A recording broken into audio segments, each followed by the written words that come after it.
After having killed the Egyptian overseer, Moses, still a young man, wanted dead by the court of Pharaoh, bids farewell to his Egyptian life and sets out on a journey into the unknown.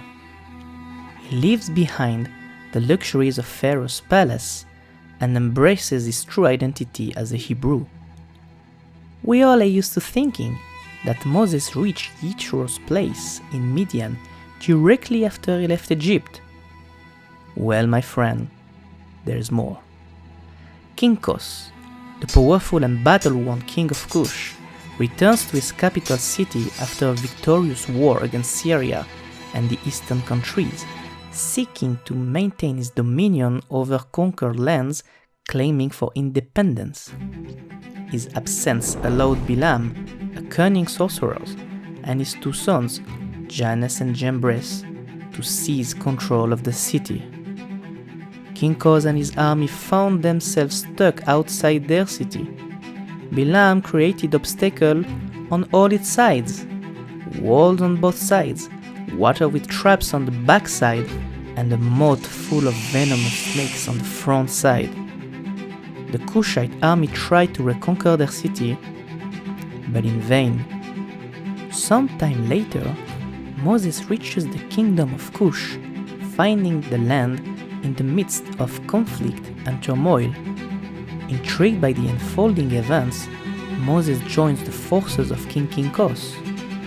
He becomes a respected figure among the Kushites, training them in Egyptian warfare techniques.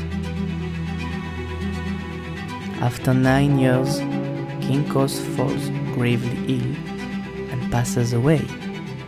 Sensing the impending danger, the people of Kush recognize Moses' exceptional leadership qualities and elect him as their king, knowing that his strategic brilliance could save them from the looming threats, including a war of revenge from the conquered kingdoms. Amidst fears of retaliation and longing for their families, Moses devises a daring plan. He instructs the people to capture storks and train them to aid in their battle against the obstacle guarding the city. At the end of the training, Moses instructs them to keep the storks on fasting for 3 days. At the end of the 3 days, with the trained storks perched on their shoulders, the soldiers embark on a remarkable assault.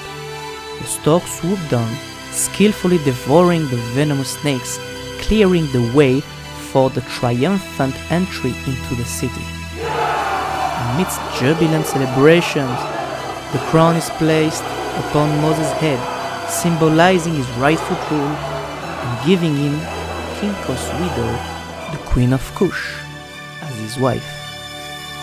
Yet Moses, knowing a descendant of Abraham cannot marry a descendant of Canaan, kept his distance with the queen, with the sword planted between them in their bed every night, serving as a constant reminder of their separate paths. Facing a renewed rebellion from Syrian and Eastern tribes, Moses leads his 30,000 troops into battle. The enemy quickly realizes the futility of their resistance, witnessing Moses' military genius firsthand. They concede defeat and agree to pay the customary tribute.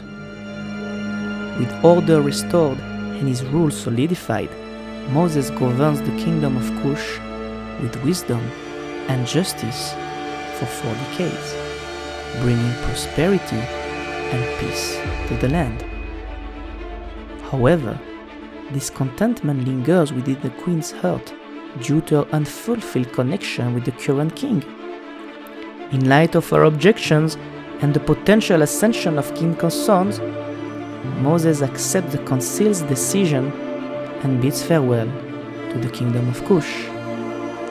They left him with gifts and all the honors due to a king. It is then that Moses embarks on his next chapter in the land of Midian.